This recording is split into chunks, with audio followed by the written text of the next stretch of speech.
All the incentives that the financial institutions offered to their mortgage brokers were based on selling the most profitable products, which were predatory loans. If the banker makes more money if they put you in a subprime loan, that's where they're gonna put you.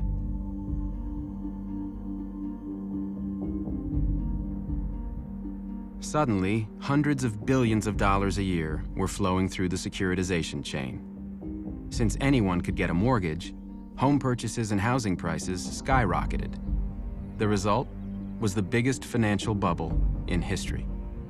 Real estate is real. They can see their asset. They can live in their asset. They can rent out their asset. You had a huge boom in housing that made no sense at all. The financing appetites of the financial sector drove what everybody else did. Last time we had a housing bubble was in the late 80s.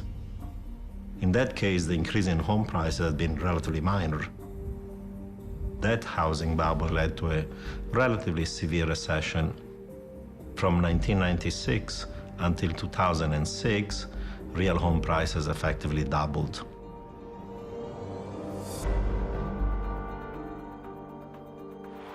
Countrywide Financial, the largest subprime lender, issued $97 billion worth of loans. It made over $11 billion in profits as a result. On Wall Street, annual cash bonuses spiked. Traders and CEOs became enormously wealthy during the bubble. Lehman Brothers was a top underwriter of subprime lending, and their CEO, Richard Fuld, took home $485 million. It wasn't real profits, it wasn't real income, it was just money that was being created by the system and booked as income 2-3 years down the road. There's a default, it's all wiped out. I think it was, in fact, in retrospect, a great big national, and not just national, global Ponzi scheme. Through the Home Ownership and Equity Protection Act, the Federal Reserve Board had broad authority to regulate the mortgage industry, but Fed Chairman Alan Greenspan refused to use it. Alan Greenspan said, no, that's regulation. Ideologically, I don't believe in it. For 20 years, Robert Gnizda was the head of Greenlining, a powerful consumer advocacy group. He met with Greenspan on a regular basis. We gave him an example of Countrywide and 150 different complex adjustable rate mortgages. He said, if you had a doctorate in math, you wouldn't be able to understand them enough to know which was good for you and which wasn't. And he wouldn't change his mind. The ratio between borrowed money and the bank's own money was called leverage. The more the banks borrowed, the higher their leverage. In 2004, Henry Paulson, the CEO of Goldman Sachs, helped lobby the Securities and Exchange Commission to relax limits on leverage, allowing the banks to sharply increase their borrowing. The SEC somehow decided to let investment banks gamble a lot more. That was nuts. I don't know why they did that, but they did that.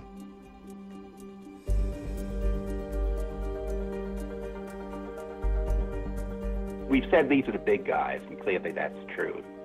But that means if anything goes wrong, it's going to be an awfully big mess. At these levels, you obviously are dealing with the most highly sophisticated financial institutions. These are the firms that do most of the derivative activity in the United States. We talked to some of them as to what their comfort level was. The firms actually thought that the number was appropriate. The commissioners vote to adopt the rule amendments and new rules as recommended by the staff. Yes. Yes. We do indeed.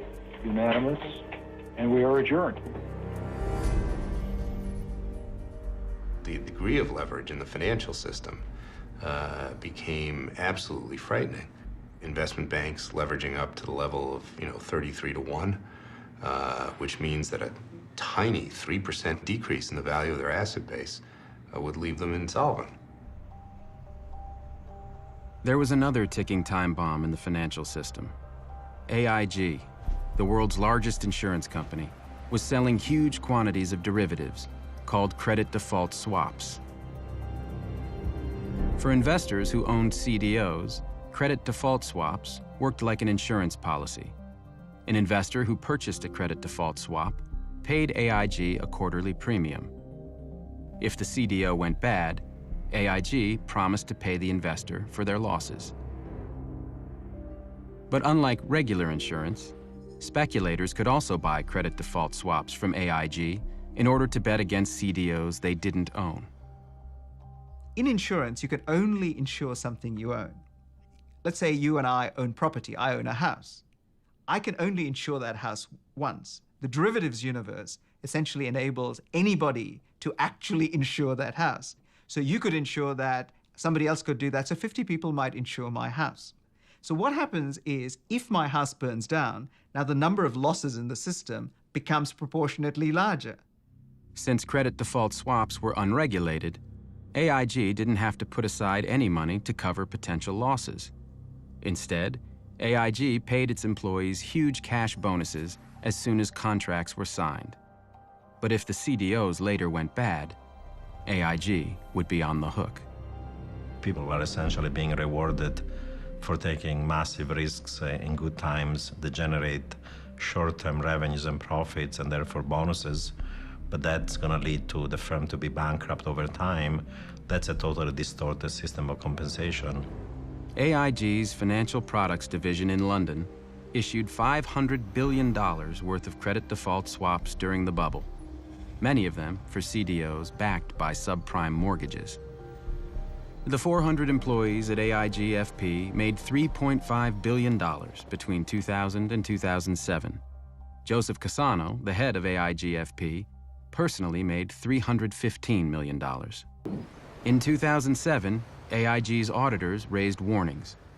One of them, Joseph St. Denis, resigned in protest after Cassano repeatedly blocked him from investigating AIG FP's accounting.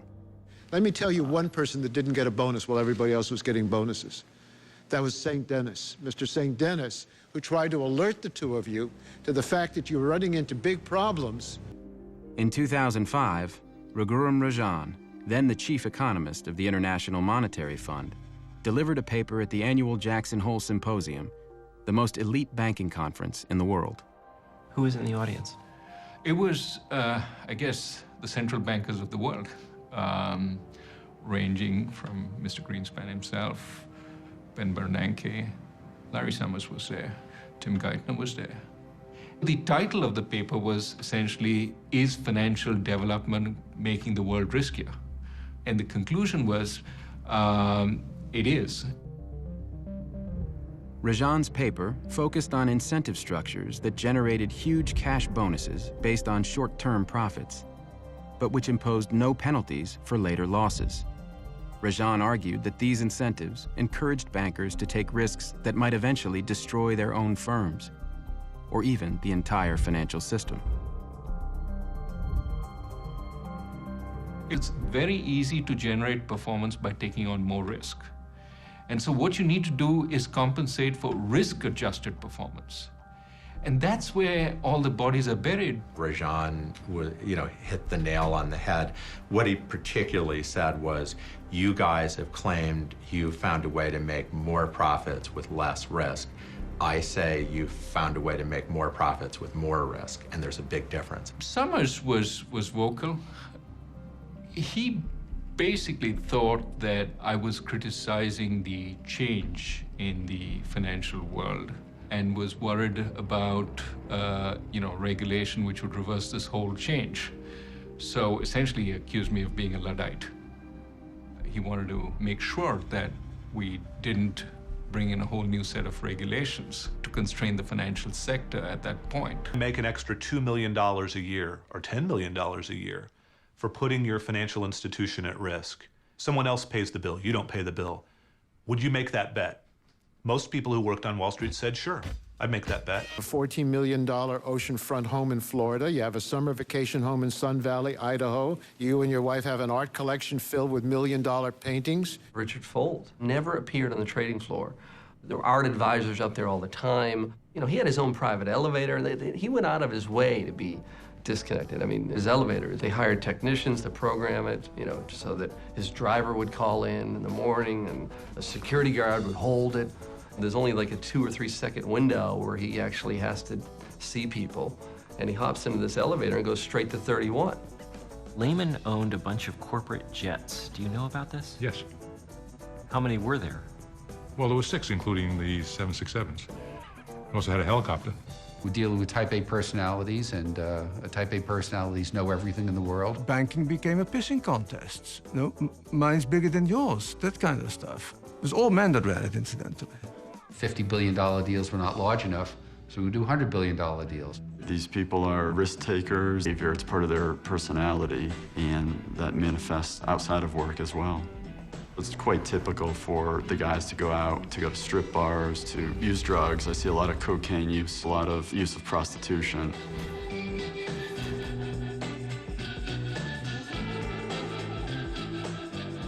Recently, neuroscientists have done experiments where they've taken individuals and put them into an MRI machine, and they have them play a game where the prize is money.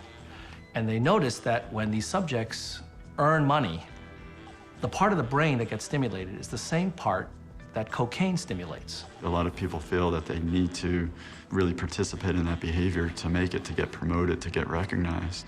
According to a Bloomberg article, business entertainment represents 5% of revenue for New York derivatives brokers and often includes strip clubs, prostitution, and drugs. A New York broker filed a lawsuit in 2007 against his firm, alleging he was required to retain prostitutes to entertain traders. A lot of clients would call me and say, "Can you get me a Lamborghini for the night for the girl?" These guys were spending corporate money. I had many black cards from, the various financial firms. What's happening is services are being charged to computer repair, Trading research, consulting for market compliance. They just usually gave them a piece of letterhead and said, "Make your own invoice." A friend of mine who's involved in a company that has a big financial presence said, well, it's about time you learned about subprime mortgages. So he set up a session with his trading desk and me. And the techie who did all this gets very excited, runs to his computer, pulls up in about 3 seconds this Goldman Sachs issue of securities. It was a complete disaster. Borrowers had borrowed on average 99.3% of the price of the house, which means they have no money in the house. If anything goes wrong, they're going to walk away from the mortgage. This is not a loan you'd really make, right? You've got to be crazy. But somehow you took 8,000 of these loans, and by the time the guys were done at Goldman Sachs and the rating agencies, 2/3 of the loans were rated AAA, which meant they were rated as safe as government securities. It's utterly mad. Goldman Sachs sold at least $3.1 billion worth of these toxic CDOs in the first half of 2006. The CEO of Goldman Sachs at this time was Henry Paulson, the highest paid CEO on Wall Street. Good morning, welcome to the White House. I'm pleased to announce that I will nominate Henry Paulson to be the Secretary of the Treasury. He's a lifetime of business experience. He has an intimate knowledge of financial markets. He's earned a reputation for candor and integrity. You might think it would be hard for Paulson to adjust to a meager government salary. But taking the job as Treasury Secretary was the best financial decision of his life. Paulson had to sell his $485 million of Goldman stock when he went to work for the government. But because of a law passed by the first President Bush, he didn't have to pay any taxes on it. It saved him $50 million.